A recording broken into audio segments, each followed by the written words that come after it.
Assalamualaikum warahmatullahi wabarakatuh. Perkenalkan, nama saya Harani, mahasiswi UNY Prodi Pendidikan IPS. Di sini saya akan menjelaskan mengenai biografi dan peran tokoh di PPU PKI dan PPKI. Memasuki tahun 1944, kedudukan Jepang terdesak oleh sekutu. Pada 1 Maret 1945, Jenderal Kumakichi Harada mengumumkan pembentukan BPU PKI. Pembentukan BPU PKI bertujuan untuk menyelidiki hal-hal penting menyangkut pembentukan negara Indonesia Merdeka.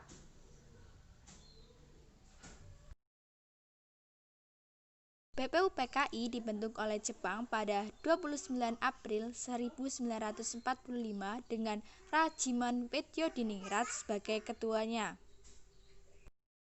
Sidang pertama pada 29 Mei sampai 1 Juni 1945 yang membahas mengenai asas dan dasar negara. Kemudian, sidang kedua terjadi pada 10 sampai 17 Juni 1945 membahas mengenai 1. Pernyataan Indonesia Merdeka, 2. Pembukaan UUD, 3. Batang tubuh UUD. Pada 7 Agustus 1945, BPU PKI dibubarkan digantikan oleh PPKI. PPKI bertugas mempersiapkan hal-hal untuk kemerdekaan RI. PPKI sendiri diketuai oleh Insinyur Soekarno. PPKI melakukan sidang sebanyak 3 kali. Yang pertama pada 18 Agustus 1945, sidang kedua berlangsung pada 19 Agustus 1945 dan sidang ketiga berlangsung pada 22 Agustus 1945. Adapun tokoh-tokoh yang berperan dalam sidang PPU PKI dan PPKI diantaranya: yang pertama ada Insinyur Soekarno. Insinyur Soekarno merupakan Bapak Proklamator Indonesia dan merupakan Presiden pertama RI.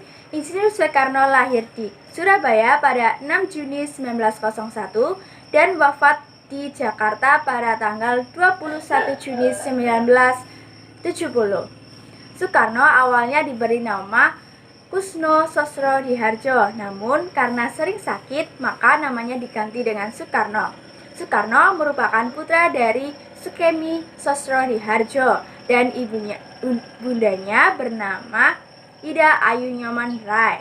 Soekarno menamatkan SD-nya di Surabaya, kemudian melanjutkan studinya di HBS.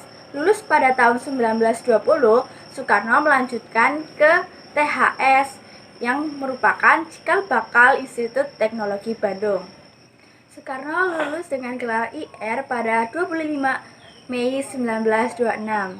Perjuangan Soekarno sangat panjang sebelum akhirnya mampu memproklamasikan kemerdekaan RI pada 17 Agustus 1945.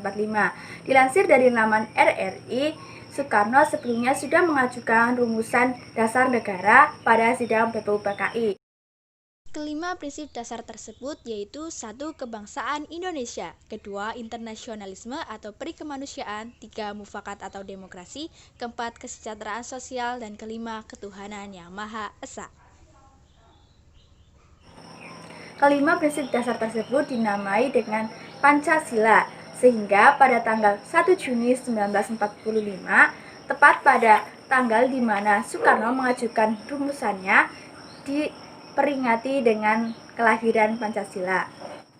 Yang kedua ada Supomo. Supomo lahir di Sukoharjo, Jawa Tengah pada 22 Januari 1903. Supomo merupakan putra pertama dari Raden Tumenggung Widyodipuro. Kakeknya bernama KRT Reksowondo yang merupakan Bupati Sukoharjo. Riwayat pendidikan Supomo yaitu tamat SD di ELS Solo pada 1917, kemudian meneruskan pendidikannya di Mulo dan tamat pada tahun 1920. Pada usia 21 tahun, Supomo menimba ilmu di Fakultas Hukum Universitas Leiden. Pada 14 Juni 1927, Supomo lulus dengan predikat summa cum laude dengan gelar Magister Hukum. Pada masa pendudukan Jepang pada tahun 1942, Supomo direkrut menjadi Mahkamah Agung dan Panitia Hukum dan Tata Negara. Kemudian pada masa pembentukan BPUPKI, Supomo juga direkrut ke dalamnya. Pada sidang pertama BPUPKI pada tanggal 31 Mei 1945, Supomo mengajukan 5 prinsip dasar negara. Kelima prinsip dasar negara tersebut antara lain: 1. Persatuan, 2. Mufakat atau demokrasi, 3. Keadilan sosial, 4. Kekeluargaan, dan 5. Musyawarah. Yang ketiga ada Otto Iskandar-Dinata. Otto lahir di Bandung pada 31 Maret 1897. Ayah Otto merupakan keturunan bangsawan Sunda yang bernama Naat Maja. Otto menempuh pendidikan sekolah dasar di HIS Bandung, kemudian melanjutkan pendidikannya di Quake School Under Law atau Sekolah Guru Bagian Pertama. Kemudian Otto melanjutkan sekolah guru bagian akhirnya di Purworejo, Jawa Tengah. Setelah lulus, Otto menjadi guru HIS di Banjarnegara.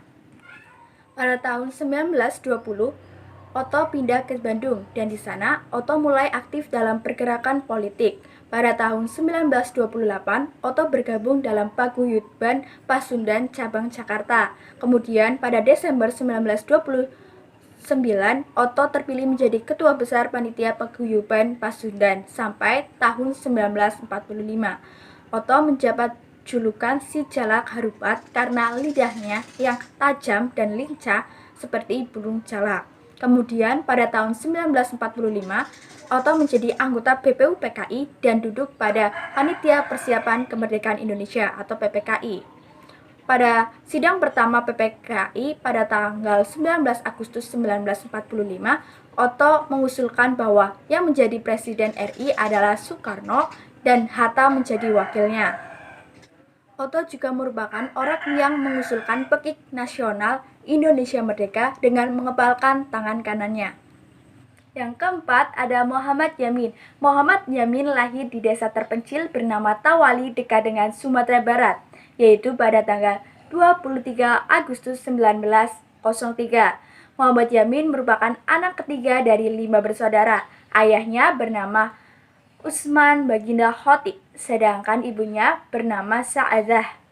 Muhammad Yamin menempuh sekolah dasarnya di Sekolah Dasar kelas 2 di Bumi Putra, kemudian melanjutkan pendidikannya di HIS. Setelah lulus di HIS, Muhammad Yamin melanjutkan sekolahnya di Sekolah Guru Bukit Tinggi. Muhammad Yamin terkenal dengan orang yang aktif berorganisasi. Pada tahun 1926 sampai 1942, Muhammad Yamin menjabat sebagai ketua dari Jong Sumatera Bond dan ketua Indonesia Muda. Pada tahun 1945, Muhammad Yamin bergabung sebagai anggota dalam BPUPKI dan PPKI. Dalam sidang BPUPKI, Muhammad Yamin ikut serta untuk mengajukan rumusan dasar negara. Rumusan tertulis dasar negara diajukan Muhammad Yamin pada sidang pertama BPUPKI, yaitu pada tanggal 29 Mei 1945. Isinya yaitu 1. Ketuhanan Yang Maha Esa, 2. Kebangsaan Persatuan Indonesia, 3. Rasa kemanusiaan yang adil dan beradab, 4. Kerakyatan yang dipimpin oleh hikmat bijaksanaan dalam permusyawaratan perwakilan, dan 5. Keadilan sosial bagi seluruh rakyat Indonesia. Adapun rumusan yang diajukan oleh Muhammad Yamin secara lisan yaitu 1. Peri kebangsaan, 2. Peri kemanusiaan, 3. Peri ketuhanan, 4. Peri kerakyatan, dan 5. Kesejahteraan rakyat. Kelima ada Ahmad Subarjo. Ahmad Subarjo lahir di Karawang, Jawa Barat pada 18 Maret 1896. Ayahnya bernama Tengku Muhammad Yusuf, sedangkan ibunya bernama Wardinah. Ahmad Subarjo menempuh sekolah dasarnya di ELS, kemudian melanjutkan ke sekolah HBS. Tamat pada tahun 1917, Ahmad Subarjo langsung bergabung dalam organisasi Trikoro Darmo yang merupakan sayap dari organisasi Budi Utomo. Ahmad Subarjo terkenal aktif dalam organisasi Perhimpunan Indonesia.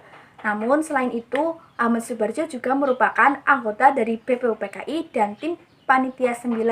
Dalam tim Panitia 9, Ahmad Subarjo bertugas untuk menyusun rancangan Undang-Undang Dasar 1945. Dan Panitia 9 juga menghasilkan Piagam Jakarta pada tanggal 22 Agustus 1945. Ahmad Subarjo merupakan orang yang menjemput I.R. Soekarno dan Muhammad Hatta dari Rengas Dengklok. Kemudian Ahmad Subarjo merupakan salah satu tokoh yang menyusun dan merumuskan teks proklamasi kemerdekaan RI tahun 1945.